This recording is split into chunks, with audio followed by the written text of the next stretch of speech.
कंस अपने भाग्य पर इतरा रहा था। उसे लगा कि उसके प्रताप के भय से कि माता देवकी का 7वां पुत्र भी मृत्यु को प्राप्त हो गया। पर सत्य यह था कि उस शिशु को योग माया ने माता देवकी के गर्भ से निकालकर माता रोहिणी के गर्भ में स्थापित कर दिया था। उस बालक को जन्म लेना था, परंतु मदघीरा के कारागार में नहीं, कहीं और।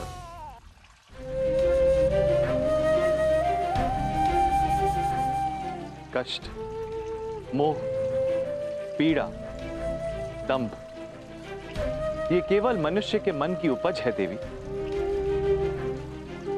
मेरे लिए तो ये केवल कर्म है। तुम्हारा स्त्री मन देवकी मां की परिस्थिति को देखकर पिघल रहा है, परंतु मेरे नारायण स्वरूप में इन सभी संबंधों से ऊपर उठकर केवल सत्य का साथ देना होता है। मां देवकी के पूर्व जन्म के कर्मों का फल था कि उन्हें इतना दुख भोगना पड़ा, और ये उनके पूर्व जन्म के श्रेष्ठ कर्मों का फल था कि उन्हें मुझे अपने गर्भ में धारण करने का अवसर मिला। एक ओर देवकी मां अपने कर्मों का फल भुगत रही थी, तो दूसरी ओर कंस के पापों का घड़ा भरता जा रहा था। यह समझना कि देवकी मां के 6 संतानों का बलिदान व्यर्थ गया, यह गलत है। हर एक शिशुवत एक अवसर था कंस के लिए उसे बदलने का, सही मार्ग पर लौटाने का। यदि उनमें से एक भी मृत्यु कंस के मन को परिवर्तित कर देता तो कदाचित उसका पतन ना होता। कंस बार बार वही दुष्कर्म करता रहा और वो अपने विनाश की ओर जाता रहा। अंततः वो समय आ ही गया जब मुझे धरती पर धर्म की स्थापना के लिए जन्म लेना था। मथुरा की दुर्दशा बिल्कुल कृष्ण पक्ष की उस रात्रि के समान थी, जहां चंद्रमा चाहकर अंधकार से लड़ नहीं पाता।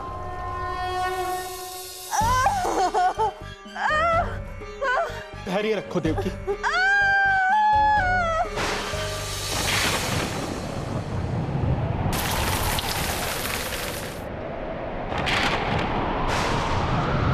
महाराज, प्रकृति कैसे कैसे अनोखे संकेत दे रही है। आज कृष्ण पक्ष अष्टमी है, भाद्रपद माह है। इतना विचित्र दृश्य मैंने कभी नहीं देखा। कहीं ये वर्षों पहले हुई भविष्यवाणी के सत्य होने का संकेत तो नहीं है महाराज?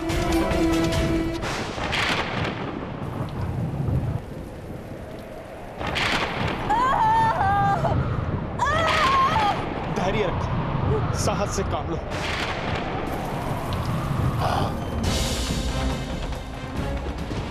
संकेत तो है, परंतु ये बात तुम्हारे समझ में नहीं आएगी।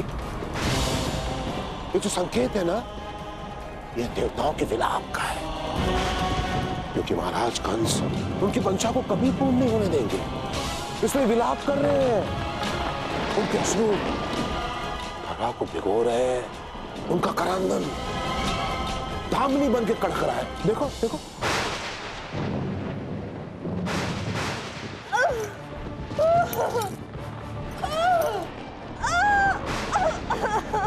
देवकी की 6 संतानों को तो मैंने अपने हाथों से मार डाला, और अब 7वीं की भांति 8वीं भी मेरे भय से देवकी के गर्भ में ही जन्म से पूर्व मर जाएगी। साम साम, दाम दाम, दंड दंड, वेद वेद, कुचक कुचक, षड्यंत्र षड्यंत्र, सबका प्रयोग करूंगा, सबका प्रयोग करूंगा। और देवकी के 8वें पुत्र को समाप्त करूंगा, समाप्त करूंगा मैं।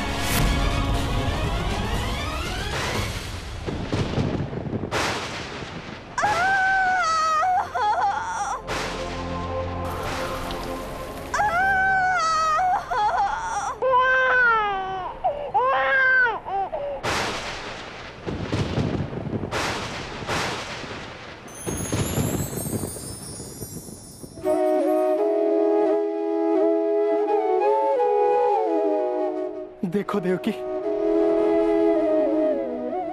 कितना सुंदर पुत्र है हमारा, हमारी 8वीं संतान। कैसा रूप है इसका, अद्भुत। कृष्ण पक्ष सा सांवला, चंद्रमा की कांति लिए हुए। ये कंस का काल बनेगा, ये कंस का काल बनेगा। आज आकाशवाणी को सच सिद्ध होना होगा। विनाशाय च दुष्कृतां धर्म संस्थापनार्थाय संभवामि युगे युगे। बस अब और प्रतीक्षा मत कराइए माधव। आपकी धरा पर आने का विवरण सुनकर मेरे मन में जैसे स्फूर्ति जगी हो। माँ देवकी के 6 संतानों के विषय में जानकर जो संताप जागा वो जैसे धुल गया हो। मैं ये जानने के लिए उत्सुक हूँ कि जो दुष्ट कंस आपके जन्म के लिए टकटकी लगाए बैठा था, उसके दुर्गम कारावास से निकल पाना आपके लिए कैसे आवश्यक हुआ, कैसे आप गोकुल पहुंचे। मैं ये जानना चाहती हूँ कि माता देवकी और पिता श्री वासुदेव आपको कंस के चुंगल से कैसे बचा पाए। समय बहुत बलवान होता है रुक्मिणी, परंतु अभिमानी कंस कदापि यह समझ नहीं पाया। उसे मां देवकी को उनके 7 संतानों से वंचित करने का अभिमान था, परंतु वो ये समझ नहीं पाया कि संकट 8वीं संतान से है। जिस भांति समय आने पर कारागार में मेरा जन्म हुआ, वैसे ही वो समय भी आ गया जब मैं मथुरा के कारागार से निकलने के लिए प्रस्तुत था। समय, ऋतु और प्रकृति मानो उस घटना के अनुकूल थी। परंतु कैसे, जहां दिन रात कंस के सैनिक पहरा लगाए खड़े थे, जहां पर हर घटना की सूचना विकट द्वारा कंस को मिलती थी, ऐसे में आप वहां से कैसे निकले? बताइए ना, मैं धीर हो रही हूं। अधैर्य उचित नहीं है देवी। मैंने कहा है तो अवश्य बताऊंगा।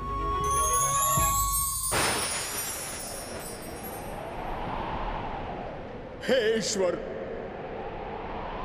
यदि आप सत्य हैं, आपकी आकाशवाणी सत्य है, तो यही बालक दुष्ट कंस का काल बनेगा।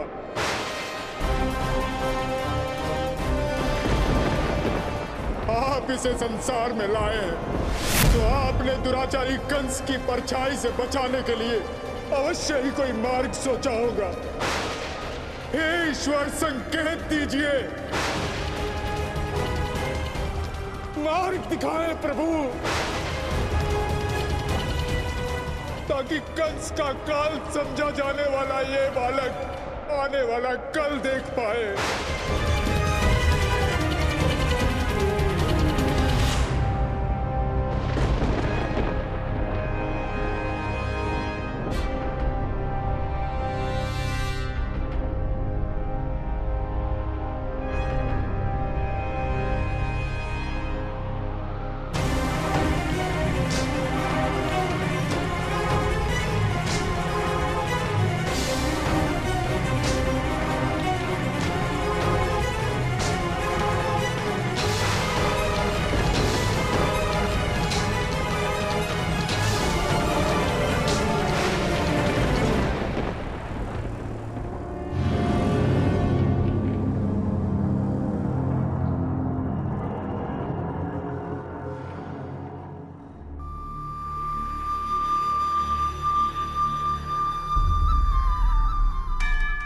प्रभु, ये बालक आपकी रक्षा में है।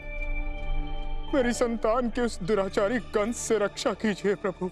अवश्य ये बालक कंस का काल है वासुदेव, परंतु ये पुत्र तुम्हारा है। माना इसका जन्म एक महान लक्ष्य के लिए हुआ, परंतु इस लक्ष्य को प्राप्त करने के लिए प्रारंभिक मार्ग तुम्हें बनाना पड़ेगा। तुम्हें शीघ्र, अति शीघ्र इस बालक को कारावास से निकालकर यमुना नदी के पार गोकुल पहुंचाना है। परंतु प्रभु, ये कैसे संभव हो पाएगा? सैनिकों का कड़ा पहरा, कारागार की वो लोह श्रृंखला, मैं कैसे इन सब से बाहर जाऊंगा? उसकी चिंता तुम मत करो वासुदेव। गोकुल में जाकर वहां के प्रमुख नंद को तुम इस बालक को सौंपोगे। नंद की पत्नी यशोदा ने इसी समय एक पुत्री को जन्म दिया, जो मेरी योग माया। इस बालक के बदले वो तुम्हें अपनी नवजात संतान सौंपेंगे, जिसे लेकर तुम्हें पुनः इसी कारावास में आना है। परंतु प्रभु, ये सब कैसे संभव हो पाएगा?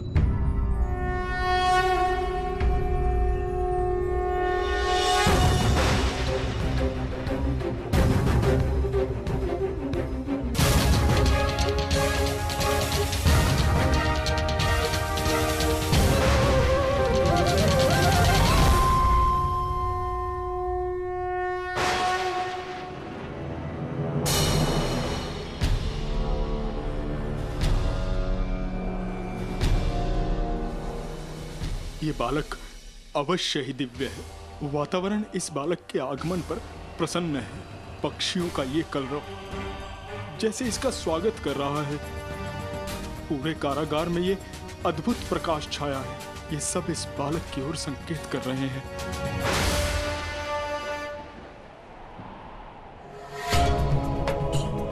यह असाधारण वातावरण संकेत दे रहा है कि मेरी बहन का 8वां पुत्र जन्म ले चुका है। मेरा काल जन्म ले चुका है। अब मेरा काल मेरे हाथों से काल के गाल में समा जाएगा। अब देवता मेरे समक्ष कांपेंगे, गिड़गिड़ाएंगे, रोएंगे, क्योंकि मैं उनके षड्यंत्र में फंसा नहीं। अब संपूर्ण संसार जानेगा ये मथुरा नरेश कंस अचारा मरा है, अचिंत्य है।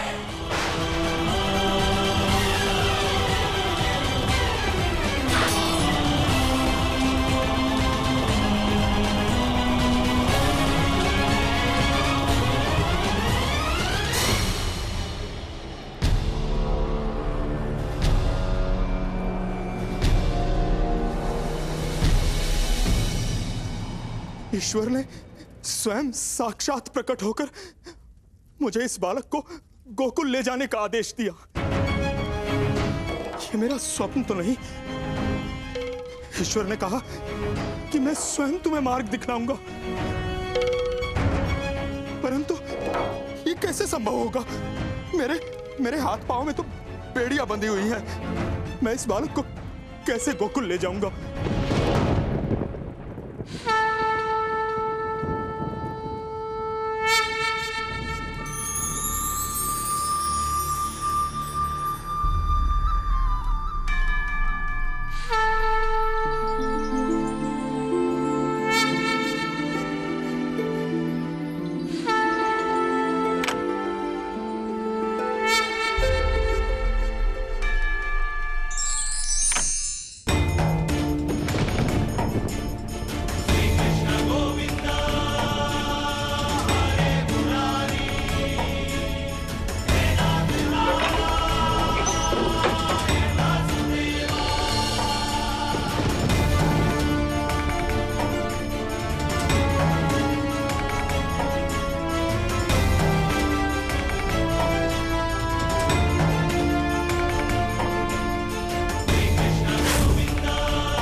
कारागार से किसी भांति निकल गया,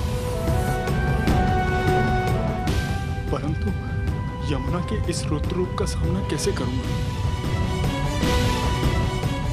यमुना की धारा ऐसे बह रही है मानो अभी प्रलय हो जाएगी। इस अबोध बालक को लेकर भला मैं कैसे इस वेगवती नदी को पार कर पाऊंगा?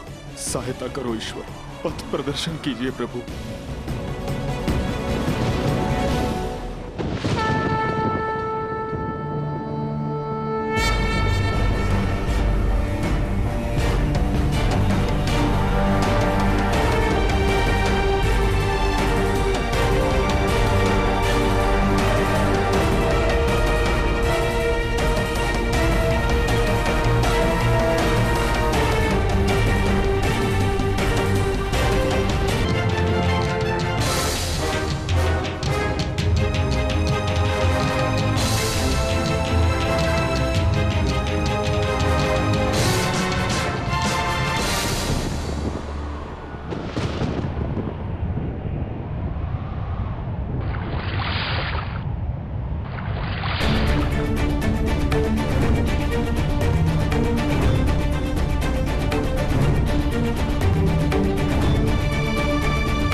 रुक्मणी, संभाल कर, ये हाथ है मेरा, कंस का मस्तक नहीं।